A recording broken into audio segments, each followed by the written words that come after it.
Once a month, one of the richest men in Rome would dress in rags and eat scraps on the floor, on purpose, for days at a time, with a full treasury just down the hall. His name was Seneca, and he wasn't punishing himself. He was training. He called it practicing poverty, and it points to one of the strangest Stoic ideas of all, that choosing to be uncomfortable on purpose might be the secret to a calmer, freer life. In a world built entirely around comfort, this sounds insane. Let me show you why it works.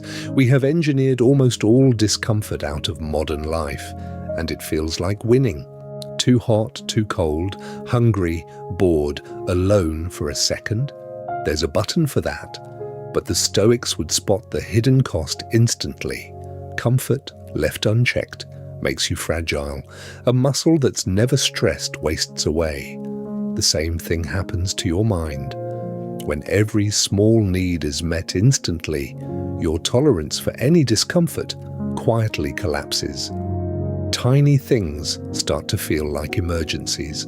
A slow line, a cold room, a boring hour. The more cushioned your life, the sharper every little edge of reality feels.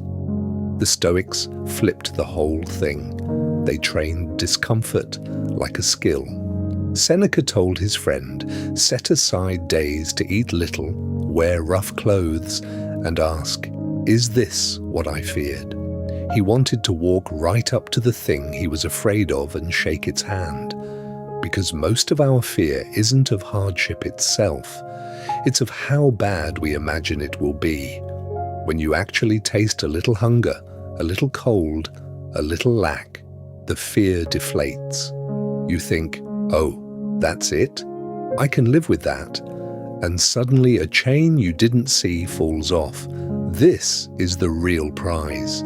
Voluntary discomfort is training for the involuntary kind. Life will hand you hardship you didn't choose. The question is whether you've practiced. The Stoics asked, why does losing comfort terrify us? Because we've never tested it. So they tested it on their own terms while things were good, so they'd be ready when they weren't. A person who has voluntarily gone without is almost impossible to threaten. Take away what they have and they shrug, I've lived with less and I was fine. That shrug is freedom. The less you fear losing, the less anyone can ever control you. Here's the lie comfort tells. It promises that more ease will finally make you happy. But ease has a ceiling, and you hit it fast. Then you just want more and feel less. The Stoics noticed that a little hardship makes simple things taste incredible. Plain bread after a day of fasting beats a banquet you're too stuffed to taste. Discomfort recalibrates you. It turns the volume back up on ordinary pleasures. A warm bed after a cold walk. A meal after real hunger. Rest after honest effort. Comfort without contrast goes numb. The Stoics built in the contrast on purpose. Let's kill a misunderstanding. This is not about suffering for its own sake. The Stoics weren't grim killjoys. Seneca enjoyed good food and a comfortable life. The point was never to hate comfort. It was to not need it, to hold it loosely. Enjoy the warm shower. Just be the kind of person who's fine when it runs cold. Comfort becomes a guest you welcome, not a master you obey. So what does this actually look like in a modern life? You don't need to move to a cave. Start absurdly small. The point is the choice, not the suffering. End your shower with 30 seconds of cold water. Just 30. Breathe through it. Skip a meal sometimes on purpose and watch the hunger come in waves and pass. Take the stairs. Walk in the cold without complaining. Sit with boredom instead of your phone. Sleep on the floor one night. Leave the heating off. Carry your own bags up the hill. Each one is a tiny rep. You're not proving toughness. You're proving you're okay either way. Let me walk you through what actually happens when you start. take the cold shower. Day 1, your whole body screams no. Your mind invents 10 reasons to skip it. You do it anyway for 30 seconds, gasping, and then you step out, weirdly electric and proud. That tiny win echoes. You think, if I can choose that, what else have I been avoiding out of softness? By day 5, the dread shrinks. The voice that said, I can't, gets quieter every single time. You start to notice the same calm leaking into the rest of your life. The hard conversation feels a little less scary, the cold morning a little less brutal, because you've proven to yourself, with evidence, that you can do uncomfortable things and survive. That's not a story you tell yourself. It's a fact you've banked, rep by rep. Do this for a few weeks and something quietly changes inside you. You stop being bossed around by every small craving and complaint.